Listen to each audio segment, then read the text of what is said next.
तो अगर जहाँ तक टिकट की बात है, हम तो खुल्लम खुला दिल से झारखंड पार्टी को, झारखंड मुक्ति मोर्चा को बनाने के लिए भाई सारा चीज बीजेपी हफ्ता करा रहा है। कौन आदमी क्यों करेगा इस तरह से?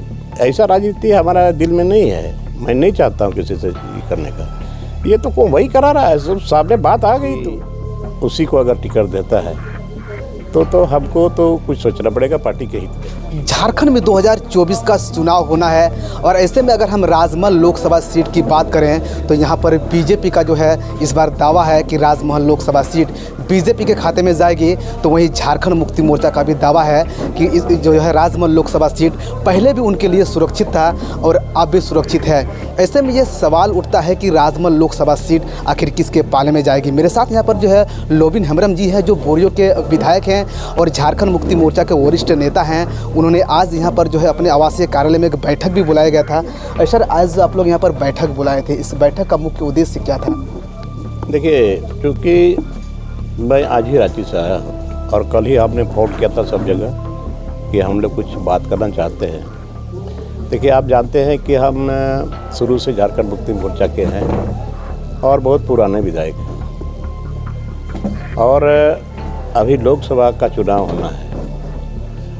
क्योंकि क्षेत्र की तरफ से जो आवाज़ आ रही है कि अब की बार विजय हांसदा जी नहीं जीतेंगे, तो इसी बात को हमने माननीय मुख्यमंत्री और बसंत सोरेन जी वहाँ मौजूद थे, मैंने इस चीज़ को कहा कि भाई लोकसभा का चुनाव बहुत नज़दीक है और अभी तक कैंडिडेट का डिक्लेरेशन नहीं हुआ है, बट भाई क्षेत्र की जनताओं का जो आवाज़ है उस बात को सुनते हुए हमें लग रहा है कि ये अब की बार जीत नहीं पाएंगे। तो उसी परिप्रेक्ष्य में हमने कहा कि अब की बार, पहले बार भी हमने दावा किया था, अब की बार हमको मौका मिला जाए और उसके पहले आप लोग सर्वे करा लें, चारों तरफ से पता करवा लें। अगर वो जीतने वाला है तो मैं चुपचाप बैठ जाऊंगा, कुछ नहीं बोलूँगा। बट अगर चारों तरफ से ये रिजल्ट आता है कि भाई ये जीतने वाला नहीं है, तो फिर पार्टी क्यों लूज करेगी? हम अभी भी झारखंड मुक्ति मोर्चा के साथ में हैं और झारखंड मुक्ति मोर्चा का ये राजमहल लोकसभा सीट को हम जेएमएम की झोली में देना चाहते हैं। ये हमारा डिमांड है और इसीलिए हमने कार्यकर्ताओं से सलाह मशवरा लिया कि आप लोग इतने आए थे, पतना प्रखंड से भी आए थे और बहुत प्रखंड से आए थे। ये भी अगर ब्लूज कर जाता है तो बहुत बड़ा पार्टी को नुकसान होगा और इसी बात को हमने कहा था कि भाई आप लोग पता करवा लीजिए।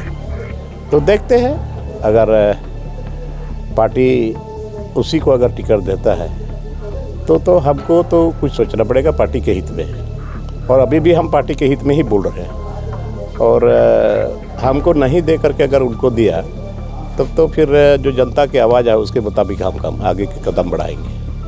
सर, अगर एक बार बात देखा जाए सर, यह सवाल भी उठता है कि लोबिन हेम्ब्रम झारखंड मुक्ति मोर्चा के एक वरिष्ठ विधायक हैं। जब झारखंड में मंत्रिमंडल का जो भंग होने के बाद जो गठन हुआ, उसमें बोला गया था कि लोबिन हेम्ब्रम को मंत्री पद दिया जाएगा। उसमें भी आश्वासन दे करके सिर्फ जो है बात को दरकिनार कर दिया गया। आप चाह रहे हैं कि लोकसभा सीट का जो इस बार जो है उसमें भी टिकट दिया जाए। यदि आपको सर नहीं मिलता है टिकट तो आप अगला कदम आपका क्या होगा? आखिर अगर झारखंड मुक्ति मोर्चा वर्तमान समय में अगर लोबिन हेम्ब्रम का दरकिनार कर रही है तो क्यों, इसको वजह क्या है?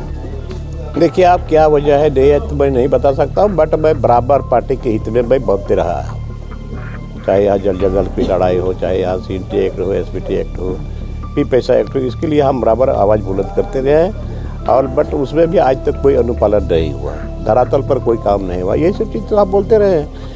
तो अगर जहाँ तक टिकट की बात है, हम तो खुल्लम खुला दिल से झारखंड पार्टी को, झारखंड मुक्ति मोर्चा को बनाने के लिए भाई सब बात बोल रहा हूँ। ये बना हुआ रहे हमारा CA सीट। तो अगर जानबूझ करके अगर पार्टी गलत करेगी तब तो हमको कुछ कदम बढ़ाना पड़ेगा। अगर सर हम आपके विधानसभा क्षेत्र की यानी कि राजमहल लोकसभा क्षेत्र की बात करें सर, अगर हम कुछ इलाका ऐसे है, चाहे बोरियो प्रखंड, तालझारी, जहाँ पर स्वास्थ्य सिस्टम में सर काफ़ी लोगों को समस्या आती है क्या सर इस क्षेत्र के जो सांसद हैं वो सांसद होने के नाते सर स्वास्थ्य सिस्टम को सुधारने के लिए क्या कोई भी मामला पार्लियामेंट में उठाया? और एक स्वास्थ्य भवन जो है सर आज शायद में गोड्डा में बनने वाला है सर, वो तो महागामा में, वो साहिबगंज में बनने वाला था। इस पर लेकर क्या कहेंगे सर? आपने भी बहुत देखिए, ये किसी के कहने पर मैं इस बात को उठाया नहीं, क्योंकि मैं बहुत दिन से बोल रहा था कि यहाँ CSR के पैसा के तहत 300 बेड का हॉस्पिटल यहाँ बनने वाला है। तो यही बात को हमने माननीय मुख्यमंत्री, पूर्व मुख्यमंत्री को कहा था। तो उन्होंने कहा कि भाई आप इसके लिए आप ज़मीन खोजिए, पहले ज़मीन मिलेगा तब ना। तो फिर हम ज़मीन खोजने लगे। 3 जगह हमने ज़मीन खोजा, और 3 जगह में केवल अकेले मैं नहीं गया, पूरे इस इलाके के लोग थे, बड़ी खुश थे लोग। तो हमने ये बात माननीय पूर्व मुख्यमंत्री को, हेमंत सोरेन जी को हमने बताया। तो उन्होंने कहा कि आप ऐसा करिए, आप वहाँ के सांसद जो विजय हंसदा हैं, माननीय विजय हंसदा से आप बात करिए। मैंने इनसे भी बात किया और इन्होंने हमको बरगलाया। अभी मैं समझ रहा हूँ कि उन्होंने कहा था कि भाई हम लोग दोनों आदमी चलेंगे और हम दोनों शिलान्यास करेंगे। और इसके बाद में रांची में कोल इंडिया सेंट्रल से आए कोल मिनिस्टर, और इन लोगों ने MOU कर दिया महागामा में। मैंने इसके विरोध में यहाँ बहुत बड़ा ज़बरदस्त रैली हुआ था, विरोध में किए थे हम लोग। तो हमको उम्मीद था, लेकिन यहाँ नहीं बन करके आज महागामा में बन रहा है। लेकिन आज तो पता चल रहा है कि इतना बड़ा हॉस्पिटल का आज शिलान्यास हुआ या भूमि पूजन हुआ, एक भी वहाँ तीर धनुष का झंडा नहीं था। इससे आप समझ सकते हैं कि लोगों में कितना आक्रोश है। सिर्फ कांग्रेस पार्टी का झंडा था, और कांग्रेस पार्टी के माननीय हेल्थ मिनिस्टर बन्ना गुप्ता जी और यहाँ के ग्रामीण विकास मंत्री आलमगीर आलम और पोड़ैयाहाट से विधायक प्रदीप यादव जी आए, और कोई दूसरा नहीं था। JMM का भी कोई भी नहीं था, न जिला अध्यक्ष न और कोई नहीं था। तो आज इसी का लोगों में आक्रोश है, और उसी के चलते आज यहाँ बहुत कार्यकर्ता लोग आए हैं। बोले कि ऐसा क्यों हो गया? हमने कहा देखिए, हमने तो कहा था बट नहीं कर पाया, लोग वहाँ दे दिया। और ये भी सोचने वाली बात है, ये शेड्यूल एरिया है। ये जितना जब माइंस जब ही ललमटिया कोयला खदान है, वो हमारे शेड्यूल एरिया में पड़ता है, बुआरीजोर प्रखंड में पड़ता है। आज यहाँ के लोग विस्थापित हो रहे हैं, आज यहाँ के लोग प्रभावित हैं हर तरफ से। आज यहाँ स्वास्थ्य लाभ इन लोगों को पहले मिलना चाहिए ना। ये CSR का पैसा सिर्फ नॉन शेड्यूल एरिया में क्यों बनेगा, जबकि यहाँ से एम्स का दूरी 2-2.5 घंटे का काम है। यहाँ से पेशेंट को वहाँ भेजा जा सकता है। लेकिन वो सुदूर एरिया में रहने वाले, शेड्यूल एरिया में रहने वाले आदिवासी मूलवासी हमारी पहाड़िया भाई, प्रिमिटिव ट्राइब्स को, उसको स्वास्थ्य लाभ मिलना चाहिए था। यही तो लड़ाई है हमारी। अब देखा जाएगा अंजाम बाद में क्या होगा।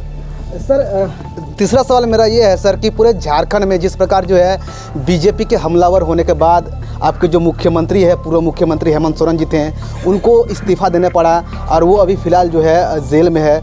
और जो है सर पूरे झारखंड के यानी कि झारखंड मुक्ति मोर्चा जो है न्याय यात्रा निकाल रहा है। लेकिन सर लोबिन हेम्ब्रम जो एक वरिष्ठ विधायक है, वो अन्याय यात्रा निकाल रहा है। आखिर इसका सर मूल मकसद क्या है? जबकि JMM का जो है विधायक के ऊपर बड़ा आरोप है कि लोबिन हेम्ब्रम हर वो काम कर रहे हैं जो बीजेपी कर रहे हैं। नहीं, ऐसी कोई बात नहीं है।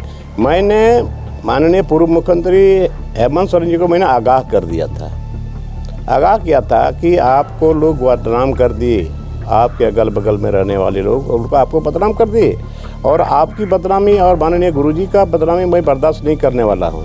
इसलिए हम बोलते हैं, अगर हम गलत हैं तो आप पता करवा लीजिए कि लोबिन हेम्ब्रम गलत बोल रहा है या सही बोल रहा है। मैंने आगाह किया था, लेकिन अनसुनी हो गई। आज जिसका नतीजा आज हम लोग सामने देख रहे हैं। न्याय यात्रा को लेकर अन्याय यात्रा को लेकर अन्याय यात्रा इसलिए हम कहेंगे, यहाँ के आदिवासी मूलवासी के लिए बहुत अन्याय हुआ है, शुरू से अन्याय हुआ है। और ये शहीदों का झारखंड है, शहीदों का झारखंड है। ये लोग अब बगल में भोगरांडी के सीधो कान्हो चांद वायरा फूलो जानो, एक परिवार में 6 व्यक्ति ने शहादत दी है। और आज यहाँ के लोगों का जो SPT एक्ट है उसको भी ताक में रखा गया है। छोटा नागपुर जो CNT एक्ट है उसको भी ताक पर रखा गया है। और यहाँ पी पैसा एक्ट अभी तक धरातल ये सब नहीं उतरा, तो ये तो अन्याय ही हुआ है। तो SPT एक्ट है तो JMM का लूट नहीं होता। CNT एक्ट वहाँ छोटा नागपुर है, अगर वो धरातल पर उतर जाता तो वहाँ ज़मीन का लूट धड़ल्ले से हो रहा है, अभी भी हो रहा है। तो आज मंत्री जी जवाब दिए कि मैं भी एक आदिवासी मंत्री हूँ, वित्त मंत्री माननीय रामेश्वर उरांव जी, उन्होंने इसको स्वीकार किया कि नहीं, आपने जो क्वेश्चन रखा है बहुत ही जन्मीन है, बहुत सटीक है, इसलिए अब मैं इसको उच्च स्तरीय जांच कराऊंगा। कमिश्नर संताल परगना और कमिश्नर छोटा नागपुर, मैं इसको उच्च स्तरीय जांच कराऊंगा और ये 45 दिन में ये जांच शुरू हो जाएगा और 4 महीना में इसका रिपोर्ट आ जाएगा। फिर हम संतुष्ट हो गए, हमने अपना अविश्वास तो हमने वापस लिया। और सर एक बात आप कह रहे हैं सर कि हम लोग जो है अन्याय यात्रा निकालेंगे जो झारखंड के लोगों को, यानी कि झारखंड के आदिवासियों के हित में होगा।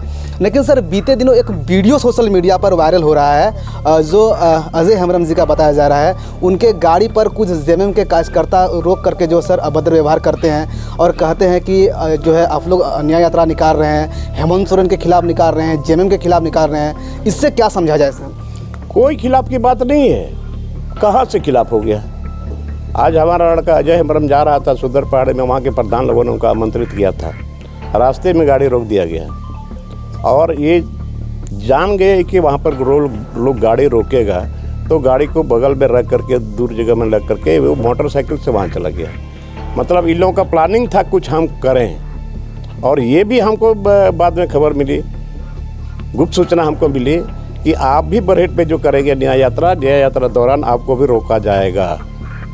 तो ये तो छड़ने वाली बात है। तो ये सब थोड़े चलने वाला है। पब्लिक जिसके साथ में है उसको आप कैसे रोक सकते हैं? और मैं लिख ही दूंगा, मैं कल ही लिख दूंगा एसपी और डीसी को कि 7 तारीख को जब वहाँ मेरा प्रोग्राम है अन्याय यात्रा, हम यात्रा नहीं करेंगे, बट हम वहीं पर रैली करके हम समाप्त करेंगे। हम जानबूझ के छेड़ना किसी को नहीं चाहते और हमको लोग नहीं छेड़े। एक स्वच्छ वातावरण बना करके हम मीटिंग करना चाहते हैं। तो मैं कल लिख दूंगा डीसी और एसपी को। आखिर सर आप तो सर वेरिफिकेशन किए होंगे, आखिर कौन लोबिन हेम्ब्रम के पीछे इस प्रकार का षड्यंत्र कर रहा है? ये सारा चीज़ बीजेपी हौसला करा रहा है। कौन आदमी क्यों करेगा इस तरह से? ऐसा राजनीति हमारा दिल में नहीं है, मैं नहीं चाहता हूँ किसी से ये करने का। ये तो कौन वही करा रहा है, सब सामने बात आ गई। तो चलिए बहुत बहुत धन्यवाद सर कि हमारे साथ जुड़े। जिस प्रकार जो हमारे साथ जुड़े हुए थे, ये बोरियो के विधायक है लोबिन हेम्ब्रम, ये झारखंड मुक्ति मोर्चा के वरिष्ठ नेता भी हैं। और जो हम लोग बातचीत किए इनसे और जाने कि आगामी 2024 का जो लोकसभा चुनाव होने वाला है वो बड़ा दिलचस्प होने वाला है। कहीं ना कहीं अगर झारखंड मुक्ति मोर्चा अगर यहाँ के विधायक को मौका नहीं देती है तो ये चुनाव देखने को बड़ा दिलचस्प होगा। कैमरामैन विष्णु के साथ गोविंद ठाकुर, ZTV भारत न्यूज़, साहिबगंज।